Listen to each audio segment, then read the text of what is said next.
ममता दीदी है, ममता दीदी। ही खीखी से नहीं वहाँ चुनाव जीता जा सकता। नरेंद्र मोदी को बता देना। बंगाली जब मुट्ठी बांध के इनकलाब बोलता है तो पैंट और पतलून आरएसएस वालों का ढीला होता है। कहीं डर दिख रहा है टीएमसी के कार्यकर्ताओं के चेहरे पे, नेताओं के चेहरे पे। कहीं हताशा, कहीं निराशा, कहीं घबराहट दिख रही। क्या एजेंडा है? कोई राष्ट्रीय एजेंडा बताओ।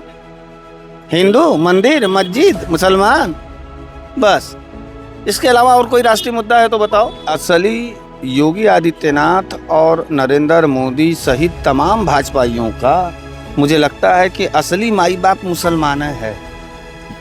जब चुनाव आएगा तब अरे मुसलमान रे मुसलमान, पाकिस्तान रे पाकिस्तान, उर्दू रे उर्दू, यही बोलते हैं। ये सब आफत में जब पढ़ते हैं तब अपने माई बाप को याद करते हैं। और भाजपाइयों का माई बाप सिर्फ और सिर्फ मुसलमान है। 15 साल से सरकार है, किसी माई के लाल में इतना दम नहीं हुआ कि कोई हिंदुओं को वहाँ उर्दू बोला पावे।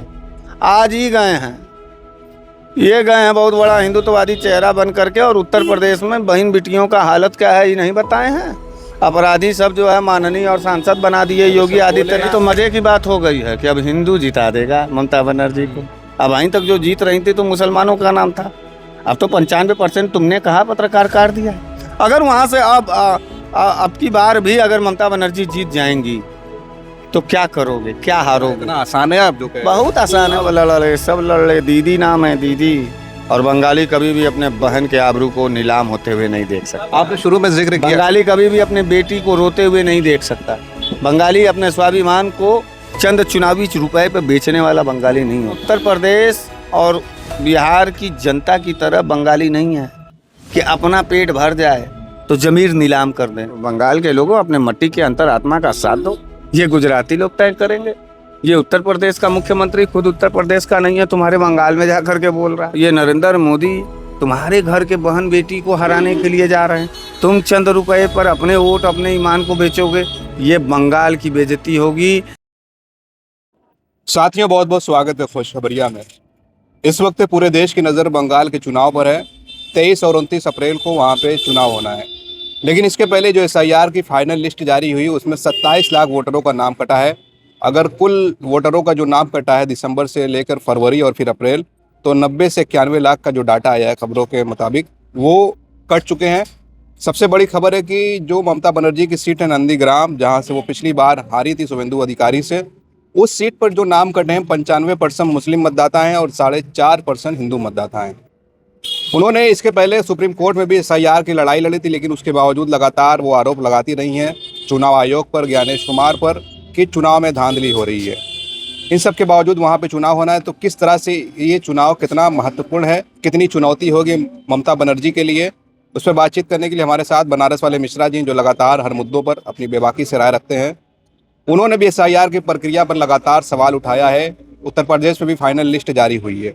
बहुत बहुत स्वागत है मिश्रा जी। बहुत बहुत धन्यवाद पत्रकार साथी। ये जो खबर आ रही है कि अब तक कुल 90 से 91 लाख नाम काटे जा चुके हैं और 23 और 29 अप्रैल को वहाँ पे वोटिंग होनी, उसके बावजूद भी कितनी चुनौती होगी ममता बनर्जी के लिए? कोई चुनौती नहीं है ममता बनर्जी जी के लिए, कुछ भी नहीं है।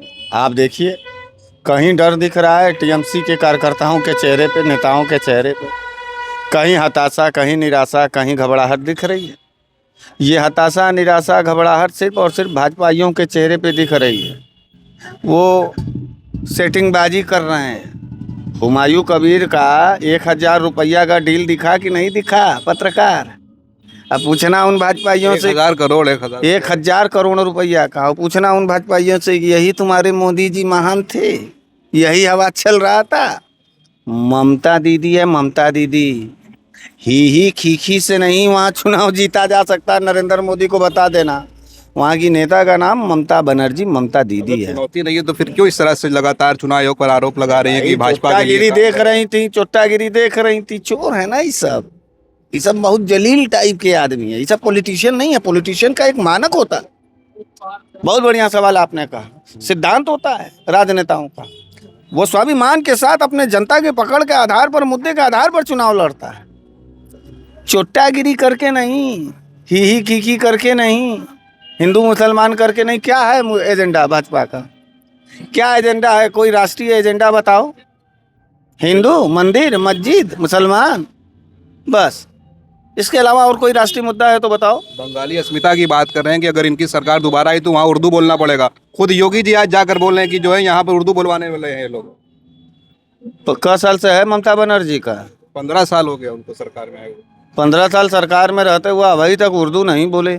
मैंने कहा ना कि असली योगी आदित्यनाथ और नरेंद्र मोदी सहित तमाम भाजपाइयों का मुझे लगता है कि असली माई बाप मुसलमान है। जब चुनाव आएगा तब अरे मुसलमान रे मुसलमान, पाकिस्तान रे पाकिस्तान, उर्दू रे उर्दू, यही बोलते हैं। ये सब आफत में जब पढ़ते हैं तब अपने माई बाप को याद करते हैं, और भाजपाइयों का माई बाप सिर्फ और सिर्फ मुसलमान है और कुछ नहीं। 15 साल से सरकार है, किसी माई के लाल में इतना दम नहीं हुआ कि कोई हिंदुओं को वहाँ उर्दू बोला पावे। आज ही गए हैं, ये गए हैं बहुत बड़ा हिंदुत्ववादी चेहरा बन करके, और उत्तर प्रदेश में बहन बेटियों का हालत क्या है ये नहीं बताए हैं। अपराधी सब जो है माननीय और सांसद बना दिए योगी आदित्यनाथ। वहाँ पे कि अगर यहाँ भी बहन बेटी पर कोई नजर उठाएगा, जिस तरह यूपी में बुलडोजर चलता है, सड़क बनाता भी है और लोगों को बिगाड़ता भी है। तो कुलदीप सिंह सेंगर के घर पर चला था बुलडोजर? इतना बड़ा भाजपा नेता और उनके लड़के इस समय सांसद हैं भाजपा से, बृजभूषण सिंह, उनके ऊपर इतना आरोप लगा, चला है।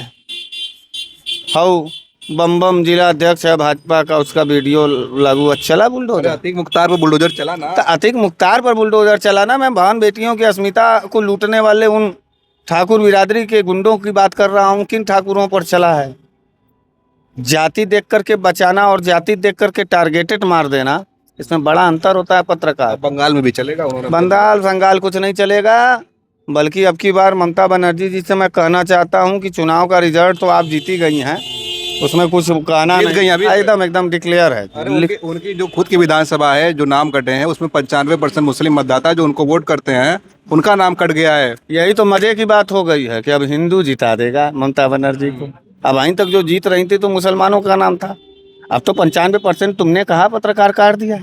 अगर वहां से अब की बार भी अगर ममता बनर्जी जीत जाएंगी तो क्या करोगे, क्या हारोगे? इतना आसान है आप जो कह रहे हैं। बहुत आसान है। ममता बनर्जी बहुत ब्रॉड माइंडेड अकेले लड़ रही है, वैसी भी लड़ रहे हैं, हुमायूं कबीर भी है, भाजपा भी है। सब लड़ रहे। दीदी नाम है, दीदी। और बंगाली कभी भी अपने बहन के आबरू को नीलाम होते हुए नहीं देख सकता। आपने शुरू में जिक्र किया, बंगाली कभी भी अपने बेटी को रोते हुए नहीं देख सकता। बंगाली अपने स्वाभिमान को चंद चुनावी रुपए पे बेचने वाला बंगाली नहीं होता। बंगाली मजदूर हो सकता है, मजबूर नहीं हो सकता। एक मिनट मेरी बात सुन लीजिए। मैं उत्तर प्रदेश और बिहार की जनता की तरह बंगाली नहीं है कि अपना पेट भर जाए तो जमीर नीलाम कर दें। उत्तर प्रदेश के तमाम नेताओं ने और बिहार के तमाम नेताओं ने क्या किया? जब टिकट नहीं मिला उनके दलों में तो वो भाजपा के यहाँ जाकर के शामिल हुए और वहाँ से टिकट लेके MP MLA बने। लेकिन हुआ क्या उत्तर प्रदेश में बताओ? उत्तर प्रदेश में पिछड़ा हो, दलित हो, अल्पसंख्यक हो, सब मारे जा रहे हैं। अखिलेश यादव जैसे जो है टॉप OBC लीडरों को भी अपमानित और गालियां दी जा रही हैं। कांग्रेस के राहुल गांधी को अपमानित और गालियां दी जा रही हैं। और कुछ किया गया है भाजपा में, और कुछ किया है भाजपा। दलाली लिया, दलाली जमीन में दलाली, सड़क पर दलाली, ट्रेन के ठेका में दलाली, 40% दलाली है। बंगाली हर कोई नहीं है। घुसपैठिए हैं सब वहाँ पे बता रहे हैं। योगी आदित्यनाथ से लेकर अमित शाह और मोदी जी, घुसपैठियों को उसके सहारे जीतती हैं ममता बनर्जी। उत्तर प्रदेश में कितने करोड़ वोट कटे हैं मालूम है? ये घुसपैठिया हैं, लाइन लगवा करके घुसपैठियाँ हैं। तो योगी आदित्यनाथ के गुर्दे में दम है तो कुछ लाख लोगों को लाइन लगा करके बांग्लादेश भेजें। और किस घुसपैठिया की बात कर रहे हैं? बांग्लादेश। घुसपैठिया तो बाद में मारे जाएंगे। घुसपैठिए के दलालों को मारना है बंगाल में, और वो घुसपैठिए के दलालों का नाम भाजपा है। भाजपा जानते हो? घुसपैठिए के नाम पर यहाँ के नागरिकों को मारना और बांग्लादेश की शेख हसीना प्राइम मिनिस्टर को अपने सर पर बैठाना, दिल्ली में छुपाना। क्या मजबूरी है शेख हसीना जैसे डायन को अपने भारत देश में रखना? विदेश नीति है। विदेश नीति क्या है? यही कि उस देश की सबसे बड़ी जो वांटेड लीडर है उसको अपने देश में हम रखें। जैसे आज भाजपा की वजह से पूरा भारत संकट में है, और भारत को भाजपा से मुक्त कराने की पहली कड़ी अगर कोई शुरुआत करेगा, हालांकि शुरुआत तो ममता बनर्जी ने शुरू से किया है। पकड़ के झोटा वहाँ भाजपाइयों को नाक रगड़वा दिया वहाँ चुनाव में। आपने शुरू में जिक्र किया हुमायूं कबीर का। हुमायूं कबीर भी 194 सीटों पे लड़ रहे हैं। हालांकि वैसे के साथ गठबंधन था, वो गठबंधन टूट गया है। तो मुसलमान तो इनके साथ जाएगा, बाबरी मस्जिद बनवा रहे हैं। 1000 करोड़ रुपया का स्टिंग ऑपरेशन वाला भी देखने के बाद अगर मुसलमान चला जाए तो मैं चाहता हूँ कि मुसलमान तब, अगर ऐसा मुसलमान तो चला ही जाए, नहीं चाहिए। देखो एक बात बता दें, 100 बेवकूफ़ मित्र को रखने से बेहतर है कि अकेला बुद्धिमान मित्र रखेंगे, जो संघर्ष में साथ होगा, जो संघर्ष में खड़ा होगा, जो लड़ाई को समझने की कोशिश करेगा। ये लड़ाई देश के बुद्धिजीवियों की लड़ाई होने जा रही है, देश के अंधे लूले लंगड़े लोगों की लड़ाई और पागलों की लड़ाई नहीं। वैसे भी है इस बार। ओवैसी जी ठीक है, ओवैसी जी तो हर, देखो जैसे कोई विशेष ब्याह शादी पड़ता है तुम्हारे घर, तो झालर लाइल बत्ती लगाया जाता है, सजावट। तो ओवैसी जी भाजपा के सजावटी सामान है, वो झालर बत्ती हैं भाजपा के। जहाँ भाजपा को चुनाव जीतने में दिक्कत होती है, वहाँ ओवैसी जी झालर बन के लटक जाते हैं, चमकते हैं। झालर झालर रहेगा और हाइलोजन हाइलोजन रहेगा।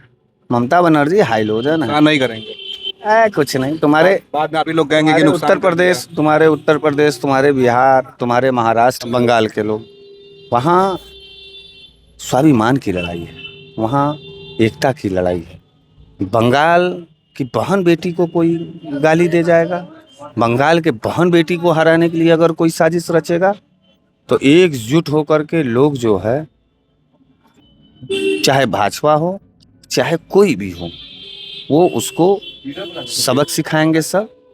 और बंगाल का लहराता और बंगाल का स्वाभिमान सम्मान का नाम ममता बनर्जी है। ममता बनर्जी को हराना नामुमकिन नहीं, बहुत मुश्किल है। मिश्रा जी, बंगाल के उन लोगों से क्या कहेंगे? बराबर बंगाल के लोग आपके वीडियो पे कमेंट करते हैं, किसी भी धर्म के, सब लोग बंगाल से आपको देखता है, उन लोगों से क्या अपील करेंगे? नहीं, मैं तो ये कहना चाहूँगा, बंगाल के लोगों अपने मट्टी के अंतरात्मा का साथ दो। ये गुजराती लोग तय करेंगे, ये उत्तर प्रदेश का मुख्यमंत्री खुद उत्तर प्रदेश का नहीं है, तुम्हारे बंगाल में जा कर के बोल रहा है, तो इसको कहो कि ये अपने गृह जनपद, ये उत्तराखंड का है, ये घुसपैठिया है। योगी आदित्यनाथ उत्तर प्रदेश में घुसपैठिया मुख्यमंत्री है, इसको ताकत और गुर्दा नहीं है कि ये अपने घर उत्तराखंड में जाके चुनाव लड़ पावे, हार जाएगा, प्रधानी का चुनाव हार जाएगा। तो ये घुसपैठिया लोग, ये नरेंद्र मोदी तुम्हारे घर के बहन बेटी को हराने के लिए जा रहे हैं। तुम चंद रुपए पर अपने वोट, अपने ईमान को बेचोगे, ये बंगाल की बेइज्जती होगी, ये स्वामी विवेकानंद जी की बेइज्जती होगी, ये रविन्द्रनाथ टैगोर जी की बेइज्जती होगी, ये बंगाल की पावर और एकता की बेइज्जती होगी।